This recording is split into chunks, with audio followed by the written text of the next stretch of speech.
Okay, well, we're dealing with the portrayal of emotion in acting. Now, everybody has to deal with this topic. This is a massive topic for actors. And the adjustment of this topic alone in your acting technique will change the outcome of how you do acting and how you actually look on camera, specifically for camera. And it also applies to stage. My name's Simon Blake. I've got 6+ acting books. I've studied over 8,000 acting classes. And classes, yes, and all kinds of stuff. And it's incredible. The whole topic of portrayal of emotions. You are portraying emotions. People think that they can portray an emotion, or they can try and get that emotion to be activated on cue in a certain part of the actual acting exercise or the acting scene.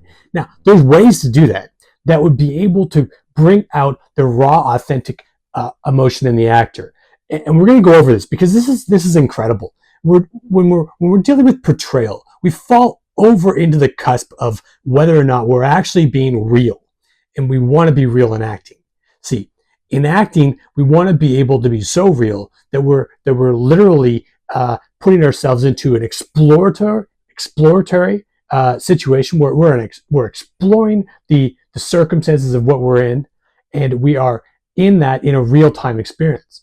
So when we're talking about the possibility of portraying that emotion rather than actually really having it, we're now in a situation where, wow, we might be able to do a portrayal as a stylistic sort of acting, which might work for like things like Korean drama. But even if you look closely at the Korean dramas or other types of dramas, they have a lot of times the best actors, they will actually have real emotion on stage. And this is where we fall off into losing ourselves. We see, the whole point of acting is to be able to expose every ounce of ourselves. In acting, we want to be able to be rich. We want to be authentic.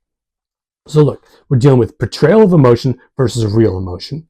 This is critical. We've got to be able to develop our own acting techniques to be able to access those emotions. So I have those the emotion books, Emotional Preparation, volume 1, 2, and 3. There's over 700 emotions that you can actually use as an actor, that you can actually get and activate in yourself. But you're going to get and activate the real emotion. You're not going to do that to be able to portray an emotion. You want to be able to actually activate it, which is why I teach emotional preparation, the last step. If emotional preparation is going to have any value at all to you as an actor, you're going to have to work with the concept of activation. You're literally doing emotion activation. You have to have that as a last step. Otherwise, you're not going to be this raw nerve that's desired of the audiences to be able to have the experience with you in real time in your acting scenes, which is, by the way, incredibly critical. So this is also the reason why there's a topic of visceral acting. Look, I've studied all sorts of stuff, and it's incredible. And I came up with the term visceral because I wasn't sure how else to describe it. Visceral acting means that it's felt sense. Now, I'm not talking about the technique of sense memory. I'm not talking about the technique of using your imagination versus a real experience. Anything that you can get to be able to activate your raw emotion and activate it, I'm accepting it as something that can work for actors. And it can. And if you look at any of those techniques, there's valid things in it, but it all comes down to the activation. The activation will then give you what's called a visceral effect in your body. That means you're activating muscle memory, you're activating all sorts of responses, your neurons are going to be activated, every single thing is going to be activated in you, and this is incredible. You're going to literally have an actual experience.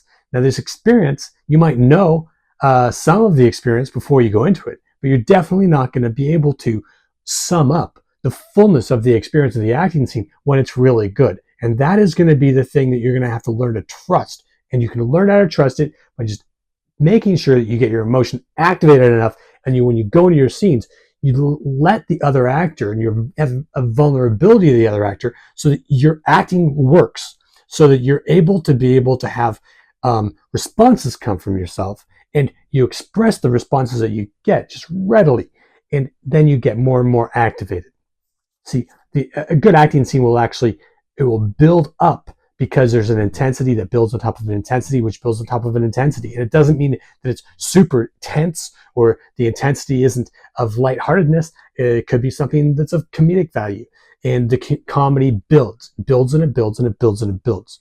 So you're dealing with the topic of, on the topic of exhaling emotion. When you're working this way, when you're not just portraying emotion, when you're not just trying to act as if you are an emotion, you're actually working so that you're really activated in the emotion, you're going to come across the need to be able to exhale your emotion after your scene work, because you're literally going to be viscerated. Your entire body is going to be resonating with the experience of your emotional preparation and your emotional activation, and also the experience of the actual acting interaction, what's actually happened in the acting scenes. So the portrayal of emotion is going to be something that's going to be a far different real-time experience for you than maybe the perspective of the audience. But if you do this with the raw element of it, now the audience is going to have this incredible experience with you, where they're not going to know fully where things are going to go, but they might have an inclination of where things are going to go, and then their feelings kind of attached to to your instincts in the acting scene, and you're going to be able to have this ebb and flow that works both with you and the other actor, and also with the audience being able to participate in it, which is critical. So you must expose the authentic parts of yourself. This is critical.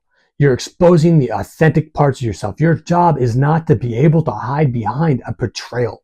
You are not trying to portray that you are going through an experience. You are going through an actual experience. This is something that's going to resonate within you. This is going to be something that you're going to, you're not going to act like you're surprised. You're going to literally be surprised in those moments of surprise. And there's some great techniques I have for that, by the way. It's phenomenal. Let's not get off track. But yeah, so you're going to be raw and authentic. You're going to expose both your anger and your passion. If there's a passionate scene, you're going to expose the passion of it. If you're an anger scene, you're going to expose the passion of that. And that's going to expand you. You know you're doing something right when you're involved in the scene and the problem seems to get a little bit bigger, a little bit bigger, a little bit bigger throughout the scene. That's a very good indication. And let the editor deal with you being authentic. Let them deal with it. It's their problem that you're authentic and you're acting. Let them deal with the edits. Let them deal with the fact that you have an emotion that comes up in a place that it came up. The editors will deal with it. Let their problem be their problem. As an actor, you're going in to be able to allow the other actor to light your fuse and to be able to activate you. So you've got your emotional preparation is the thing before the scene that you're able to do with your activation, and then you let the actual scene activate you. Now, portraying is often seen as this facade. There's this incredible facade that happens in this, and you don't want to be seen as one of these facade actors. That's when typically people will say that you're cardboard. They'll say that you're predictable. They'll say that the facade will be that you're blanketed out of what a real experience is. And that's not what you're going for. What you want to go for is the complete opposite. The facades can't do the expansion of a 1 + 1 = 3. So I talk about this thing about 1 + 1 should never equal 2 in acting, because you're not dealing with a cardboard situation where there's 1 + 1 = 2. No, we're dealing with a 1 + 1, whatever multiplier that is. It's going to be, hopefully, the multiplier of two actors coming together sparks something greater than just those two actors added up together. So you're looking at multiplying. You want to be able to multiply and expand and expand and expand. Don't judge your expansion. When you're expanding, you haven't done anything wrong.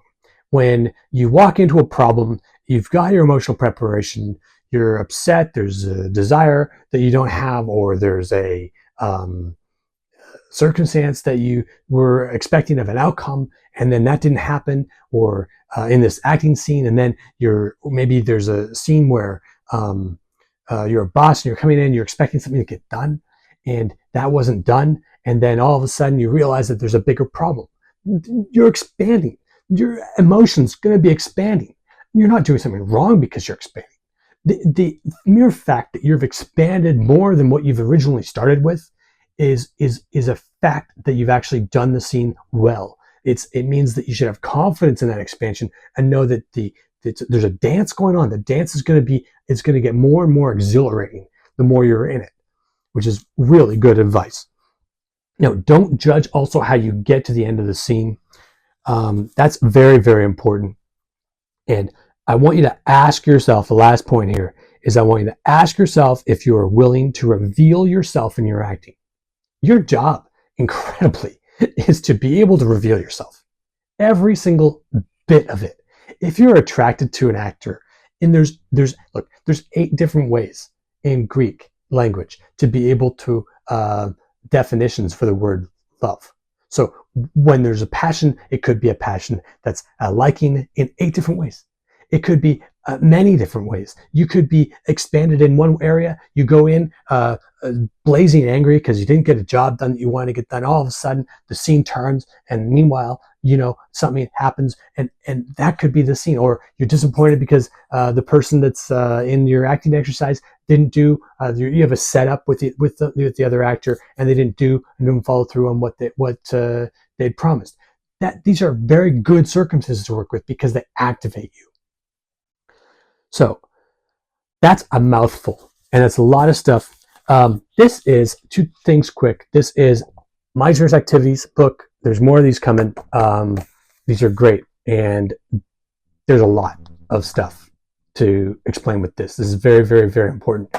Other one here is Reasons to Knock. Reasons to Knock is literally, this is 2,300 plus reasons to knock on a door. 2,300 reasons. And I've gone through all of this. I'm writing these things. I'm getting these things working. And I'm literally passionate about the fact I would recommend taking this book and working on just the reasons to knock for scenes about 2 hours a week, if you can do it. Get with your scene partners and literally just practice that, because you're going to be, these reasons alone should be able to activate you to be able to spark that immediate ability. Now, that's so different than working with the portrayal of emotion. You almost want to look at portrayal for acting almost like it's a bit of a betrayal of the artist, elements of the artist inside of the actor, because you have stuff that you want to express. There is real, tangible stuff that will come out of you.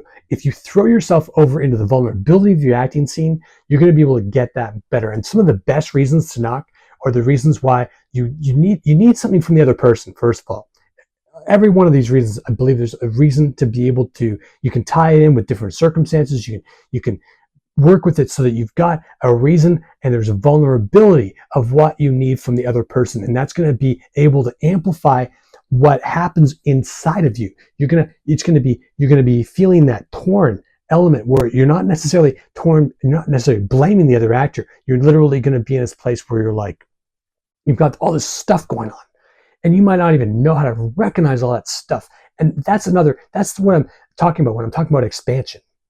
You go into an acting scene, you got to work through all of these different layers. You don't know what layer you're going through. You don't know. I mean, you walk in, you're angry, hyping, pipping, steaming, mad, or you've got some incredible thing that you expected, or you have something that just happened to you that's very exciting, you want to share it, and then all of a sudden you're in another quagmire. This is what acting does. Actors over and over and over get themselves in these quagmires, and the quagmire is that real-time experience that the audiences identify with, and they love it because they're able to experience you in real time and experience everything that you're going through by just watching and paying attention to you. So, all right. Simon Blake, thanks. Ask me some questions, some portrayal of emotion if you need to, and thanks a lot. Bye.